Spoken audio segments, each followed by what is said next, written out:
हैं section 5। Question number 36 में क्या बोल रखा है, if A equal to 3 order matrix दे रखा है तो हमें ए इनवर्स फाइंड करने के लिए बोला है और बोला गया है solve the system of equation दे रखी हैं कुछ जिन्हें सॉल्व करना है। तो सबसे पहले हम ए इनवर्स को फाइंड करते हैं। ए इनवर्स इक्वल टू होता है एडजेसेंट ए अपॉन डिटर्मिनेंट ए। तो सबसे पहले डिटर्मिनेंट ए निकालते हैं तो क्या आ जाएगा, 1 bracket -1 -2 bracket -2 -0 bracket close plus 0 into 2 -0 bracket close. तो इसका आंसर आ जाएगा -3 + 4 = 1 which is not equal to 0, hence A inverse exist. Okay, तो अब एग्जिस्ट करता है तो हम उसे निकालेंगे कैसे, तो एडजेसेंट ए निकालेंगे। अब एडजेसेंट ए कैसे निकालते हैं, को फैक्टर का ट्रांसपोज करके।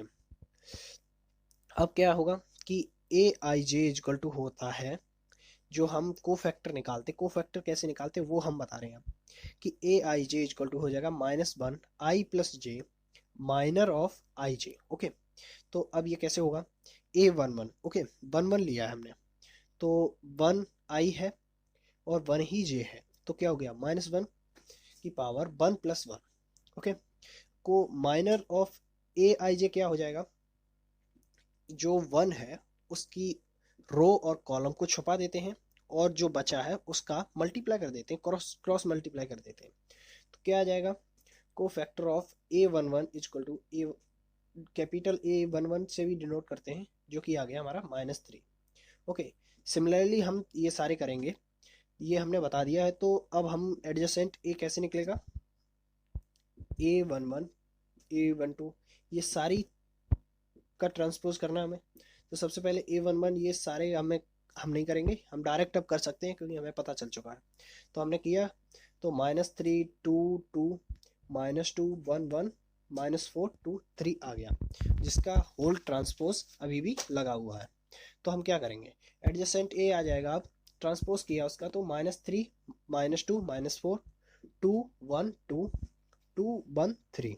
ओके, तो ए इनवर्स क्या आ गया, -3 -2 -4 1 2 1 2 2 1 3, क्योंकि डिवाइड में था 1 तो कोई मतलब उस पर इफेक्ट नहीं पड़ेगा। तो अब देखते हैं जो सिस्टम ऑफ इक्वेशंस दे रखा है उसे हम मैट्रिक्स की फॉर्म में कैसे लिख सकते हैं। मैट्रिक्स की फॉर्म में लिखेंगे तो क्या हो जाएगा, मैट्रिक्स में ले लेंगे 1 -2, इनके कोफिशिएंट उठाने हैं, ठीक है। तो 1 -2 0 2 -1 -1 0 -2 1। ओके, और दूसरा मैट्रिक्स क्या आ जाएगा, x by z. Okay, equal to क्या हो जाएगा, जो साइड में दे रखे 10 8 7। तो एक्स वाई जेड क्या हो गया, इसका इन्वर्स हो जाएगा, जो इधर साइड से दूसरी साइड गया है तो इसका इन्वर्स हो गया। ओके, तो इसे हम क्या लिख सकते हैं, x y z equal to inverse, और इसको जो अंदर लिखा है उसको अभी हमने निकाला था, तो क्या हो जाएगा 1 2 0 -2 -1 -2 0 -1 1 का ट्रांसपोज हम लिख सकते हैं उसे, और होल पे इन्वर्स लगा है। ओके, तो अब क्या होगा, x y z equal to हो जाएगा, जो इन्वर्स और ट्रांसपोज है वो एक्सचेंज कर देंगे हम। एक्सचेंज करने के बाद क्या आ जाएगा, जो एक्सचेंज करने के बाद आएगा वो इन्वर्स, इन्वर्स हमने इन्वर्स भी हम निकाल चुके हैं तो इन्वर्स को हम लिख देंगे। ओके, अब इस पर ट्रांसपोज लगा है और मल्टीप्लाई है 10 के साथ, तो जब हम 10 के साथ अब मल्टीप्लाई करेंगे तो क्या हो जाएगा, x y z equal to -3 2 2 -2 1 1 -4 2 3 का मल्टीप्लाई 10 8 7 से। अब इसे हम सॉल्व करेंगे तो क्या हो जाएगा, मल्टीप्लिकेशन तो आता ही होगा, x y z equal to matrix -30 + 16 + 14 -20 + 8 + 7 -40 + 16 + 21। Okay, तो अब जब इन्हें सॉल्व किया हमने तो क्या आया, x y z equal to 0 -5 -3। तो हमारी वैल्यूज आ गई हैं, x equal to 0 y equal to -5 z equal to -3, यही हमारा आंसर है। तो अब हम करेंगे 36 का और पार्ट। और पार्ट में क्या बोला गया है, evaluate the product A B where A एक मैट्रिक्स दे रखा है, बी एक मैट्रिक्स दे रखा है, hence solve the system of linear equations. Linear equation का एक सिस्टम पूरा दे रखा है, तो हम सबसे पहले क्या करेंगे, ए बी को कैलकुलेट करेंगे। ए मैट्रिक्स इंटू बी मैट्रिक्स को मल्टीप्लाई किया तो हमें मिला क्या है, एंड में मिला है मैट्रिक्स 6 0 0 0 6 0 0 0 6, जिसे हम लिख सकते हैं 6 इंटू आइडेंटिटी मैट्रिक्स। ओके, तो अब हम आते हैं एक जो सिस्टम ऑफ एक लीनियर इक्वेशन दे रखा है उसे हम मैट्रिक्स की फॉर्म में लिखेंगे, तो लिख लेंगे 1 -1 0 2 3 4 0 1 2 एक्स वाई जेड जो दूसरी मैट्रिक्स है इक्वल टू 3 17 7, ये जो इक्वल टू में आ जाएगी। ओके, तो अब लेट करते हैं A X is equal to C. A X, तो एक्स इज इक्वल टू क्या हो जाएगी, ए इनवर्स सी। ओके, तो अब हमें थोड़ा सा सॉल्व करने पड़ेगा पिछला वाला। A B equal to 6i दे रखा, हम सॉल्व कर चुके हैं। ओके, तो इसे हम लिख सकते हैं A inverse into A B equal to, क्या किया हमने, मल्टीप्लाई किया है ए इनवर्स से, तो आ गया 6 ए इनवर्स। ओके, तो इधर आ गया A inverse A equal to I होता है। Okay, I B equal to 6 A inverse. Okay, तो अब क्या हम लिख सकते हैं, ए इनवर्स को क्या लिख सकते हैं, 1/6 बी। ओके, जब बी का इन आइडेंटिटी मैट्रिक्स में मल्टीप्लाई करेंगे तो वो बी ही आ जाएगा, तो हम यहाँ पे अब x को लिख सकते हैं 1/6 बी सी। ओके, तो अब हम कैलकुलेट करेंगे x को, हमें x ही तो निकालना है। x इक्वल टू हो जाएगा 1/6 बी मैट्रिक्स 2 2 -4 -4 2 -4 2 -1 5, इसका मल्टीप्लाई करेंगे 3 17 7 इक्वल टू क्या हो जाएगा, एक्स वाई जेड जो कि x था, तो हमने लिख लिया x y z equal to 1/6। इसे सॉल्व किया तो क्या आ गया, 6 + 34 -28 -12 + 34 -28 6 -17 + 35, तो ये आ गया 1/6 12 -6 24। ओके, जिसे हम लिख सकते हैं X by Z equal to आ जाएगा 2 -1 4। तो हैंस जो हमारी वैल्यूज आई हैं वो है x equal to 2, y equal to -1, z equal to 4। Question number 36 में बोला है find the shortest distance between the lines. दो लाइंस हैं, if the line intersect find their point of intersection. Okay, तो हम क्या करेंगे, डिस्टेंस का फॉर्मूला होता है mod b1 cross b2 dot a2 minus a1 upon b1 cross b2। Okay, उसका डिटर्मिनेंट लेते हैं तो क्या हो जाएगा, सबसे पहले हम फाइंड करेंगे a2 माइनस a1, तो क्या आ जाएगा, डायरेक्ट हम इसे सॉल्व कर देते हैं, तो 2i cap minus 4j cap plus 4k cap, इसमें से इसे माइनस कर दिया। ओके, अब क्या निकालेंगे हम, b1 cross b2। b1 cross b2 को हम कैसे निकाल सकते हैं, i j k 1 2 2 3 2 6। अब इसे निकालें, i 12 minus 4 minus j 6 minus 0 plus k 2 minus 6, तो इसका जो आंसर आएगा वो 8i माइनस 4k। तो अब क्या करेंगे हम, अब सॉल्व कर लेते हैं b1 cross b2 dot b2 minus b1। Okay, तो इसे जब हम सॉल्व करेंगे तो क्या आ जाएगा, 16 माइनस 16। ओके, सॉल्व कर लेना आप, इक्वल टू 0। तो इससे हमें क्या पता चलता है, hence the lines are intersecting, intersect कर रही हैं, and the shortest distance between the lines is 0। Okay, जो डिस्टेंस हो गई वो 0 हो गई है। तो अब हम क्या करेंगे, दोनों लाइंस को इक्वल रख देते हैं। ओके, और कंपेयर कराते हैं, कंपेयर कराएंगे तो क्या हो जाएगा, 3 + लैम्डा इक्वल टू 5 + 3 म्यू, तो उसको हम लिख सकते हैं lambda minus 3 mu equal to 2। Okay, इसे मान लिया फर्स्ट। सेकंड क्या हो जाएगा, 2 + 2 lambda equal to -2 + 2 mu equal to क्या हो जाएगा, इसे लिख सकते हैं 2 lambda minus 2 mu equal to -4, तो lambda minus mu equal to आ गया -2, इसे मान लिया हमने सेकंड। जब इसे एलिमिनेशन मेथड से हम करेंगे तो क्या हो जाएगा, -2 म्यू इक्वल टू 4, तो म्यू इक्वल टू आ गया -2। तो अब इसी से हम लैम्डा निकाल लेंगे, किसी में भी रख देते हैं, तो लैम्डा इक्वल टू आ जाएगा -4। Now the point of intersection क्या हो जाएगा, पॉइंट ऑफ इंटरसेक्शन के लिए हम क्या करेंगे, म्यू और लैम्डा की वैल्यू जो किसी भी एक इक्वेशन में हम रख देंगे, जिसमें म्यू रखना चाहो तो म्यू रख दो, तो हमने इसमें म्यू रखी है। तो 5i-2j प्लस -2, और इसमें जब हमने सॉल्व किया है तो आया है -i-6j -12k।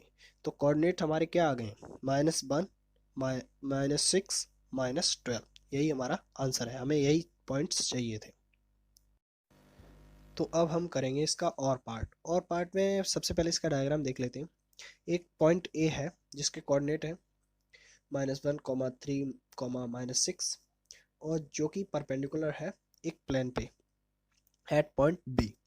प्लेन की इक्वेशन हमारे पास है, तो इक्वेशन ऑफ ए बी हम क्या लिख सकते हैं, x+1/2 is equal to y-3/1 is equal to z+6/-2 lambda.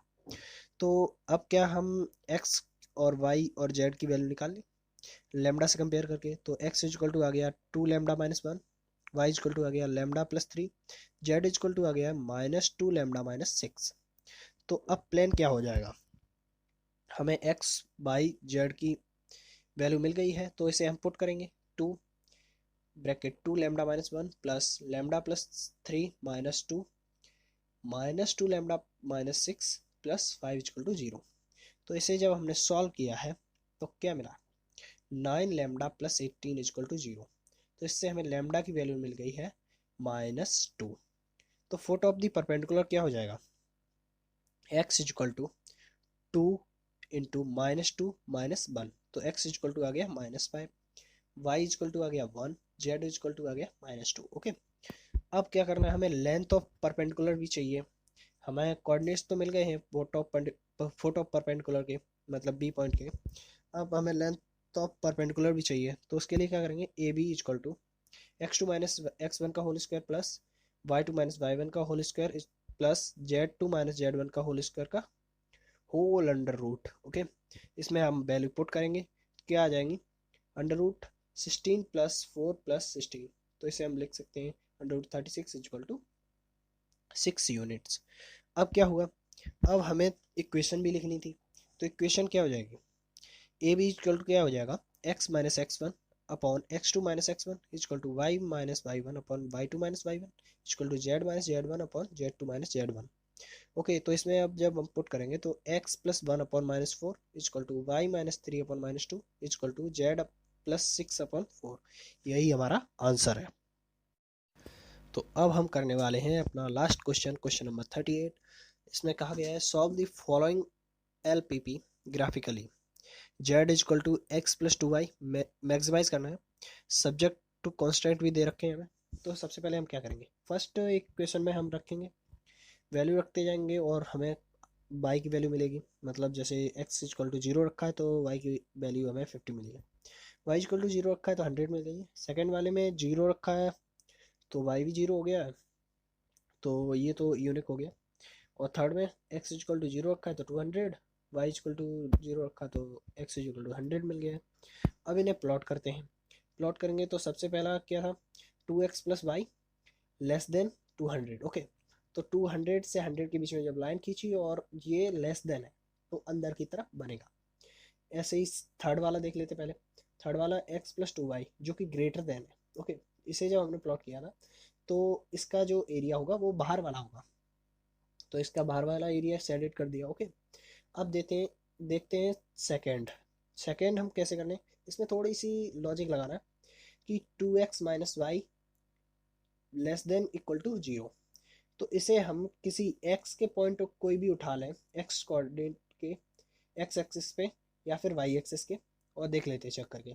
तो मैंने उठा लिया यहाँ पे ये वाला पॉइंट, और इसके कोऑर्डिनेट्स हो जाएंगे 0, 100। ओके, तो x की जगह 0 रख दिया मैंने। ओके, ठीक है, और y की जगह 100 रख दिया, तो यहाँ पे आंसर आ गया -100 less than equal to 0। Okay, तो ये जब ये इक्वेशन हमें सेटिस्फाई कर रही है, ओके, तो हम क्या करेंगे, ऊपर वाला एरिया, और वैसे ही अब क्या होगा, जब y पे हमें सेटिस्फेक्शन मिल रहा है, अब जब इक्वल टू हो गया है तो y पे करें, y की तरफ करेंगे।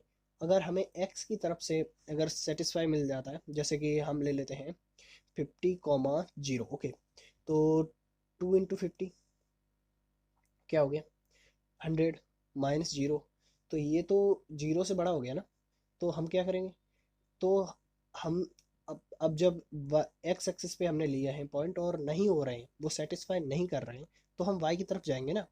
अगर कर रहे होते तो मैं इधर तरफ इस तरफ का एरिया लेता, ओके। तो हमें फिजिबल रीजन क्या मिल गया, ये। तो हम थोड़ा सा नाम दे देते हैं, जैसे A B C D, okay. तो अब हमें कुछ कोऑर्डिनेट्स भी निकालने पड़ेंगे, तो कोऑर्डिनेट्स क्या हो जाएंगे, 2x minus y equal to zero था, तो x plus 2y equal to 100 में जब हम इसे पुट करेंगे तो हमें x की वैल्यू मिली है 20 और y की मिल जाएगी फिर 40, ओके। फॉर पॉइंट b, ये पॉइंट a के लिए था, अब ये पॉइंट b के लिए करते हैं। तो 2x plus Y equal to 200 था, 2x plus 2y equal to 200, okay. तो x की वैल्यू हमें 50 मिली है और y की वैल्यू 100 मिली है, ओके। अब जरा हम इसके कॉर्नर पॉइंट को चेक करेंगे और जेड में इसकी वैल्यू को डाल के देखेंगे। तो ए के हमने जब डाले हैं 20, 40, तो हमें जेड की वैल्यू मिली है 100। वैसे ही बी की डाले हैं तो 50, 100, तो मिला है 250। सी के 0, 200 को मिला है 200, और डी का है जो 0, 50, तो उसे मिला है 50। तो मैक्सिमम हमें निकालना, तो मैक्सिमम कहाँ पे मिला है, 250 है, at x equal to 50, y equal to 100, जो पॉइंट कौन सा है, बी। तो हमें इस एक और चीज़ ध्यान में रख लेते हैं, ऑप्टिमल वैल्यू किसे कहते हैं, जो मैक्सिमाइज या मिनिमाइज मिलता है उसे ऑप्टिमल वैल्यू बोलते हैं, ओके। तो कभी क्वेश्चन पेपर में आ जाता है ऑप्टिमल वैल्यू को लिख के आ जाता है, तो हमें ऑप्टिमल वैल्यू हो जाएगी यहाँ पे 250, एंड ऑप्टिमल सॉल्यूशन क्या हो जाएगा, 50, 100, ओके। अब हम करेंगे इसका और पार्ट में क्या है, corner point of feasible region दे रखे हैं हमें, ओके। तो ये काफ़ी सिंपल हो जाएगा। तो फर्स्ट पार्ट में हमें क्या बोला है, Z is equal to 3x-4y be the objective function, okay. तो हमें मैक्सिमम एंड मिनिमम वैल्यू निकालनी है और करस्पॉन्डिंग पॉइंट्स भी निकालने हैं। तो हम सबसे पहले क्या करेंगे, फर्स्ट में कॉर्नर पॉइंट्स और उसकी जेड पे जो वैल्यू आ रही है, कॉर्नर पॉइंट्स हमें जो दे रखे हैं, जीरो मतलब ओ पे क्या हो जाएगा 0, 0, तो जेड इजक्वल टू 0 आ जाएगा। ई पे क्या होगा 4, 0, तो 12 आ गया। डी पे 6, 5, तो -2 आ गया। सी पे 6, 8, तो -14। बी पे 4, 10, तो -28। और ए पे 0, 8, तो -32। तो मैक्सिमम वैल्यू हमें कहाँ पे मिली है, मैक्सिमम वैल्यू मिली है 12 एट ई 4, 0 पे, ये हमारी करस्पॉन्डिंग वैल्यू आ गई है और ये maximum value, okay. Minimum value वैसे ही -32 मिली है, कहाँ पे मिली है, एट ए 0, 8, ओके। ये हो गया हमारे फर्स्ट का आंसर, ओके। तो अब देखेंगे हम सेकेंड में हमें क्या बोला है, हमें बोला है कि लेट करते हैं कि Z is equal to P X plus Q Y, okay. P और एक्स, पी और क्यू दोनों जीरो से बड़े हैं, ओके। तो हम क्या करेंगे, find the condition on P and Q so the maximum value of Z occur at. तो हमें दे रखे हैं दो पॉइंट जहाँ पे मैक्सिमम वैल्यू होनी चाहिए, हमें ऐसी कंडीशन बनानी है पी और क्यू के फॉर्म में, ओके। तो हमारा क्या हो जाएगा, maximum value of Z occur eight इतने पे हो जाएगी दोनों पे। तो अकॉर्डिंग टू क्वेश्चन क्या हो जाएगा, 4p plus 10q is equal to 6p plus 8q, okay. तो यहाँ पे बचा 2q इजकल टू 2p, तो q इजकल टू p, हमें ये रिलेशन मिल गया, हमें ये चाहिए था। Hence number of optical solution are infinite, यहाँ पे ये दोनों इक्वल हो गए तो नंबर ऑफ ऑप्टिकल सॉल्यूशन हो जाएंगे इनफाइनाइट।